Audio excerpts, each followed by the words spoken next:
So yun na guys, medyo matarik na. Ayan o. Pasensya, hiningal ako. Medyo matarik na yung dadaanan natin. As in, parang pa-triangle na siya. Patusok na. So kailangan natin kumapit sa mga lubid para makakyat. And so, as in parang pa-slide na. So tara, kaya natin to. Let's go.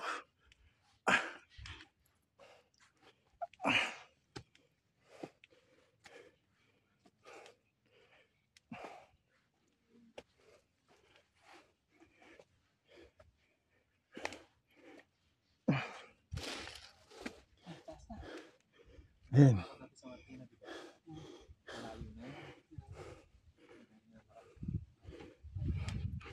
So mamaya na lang ulit.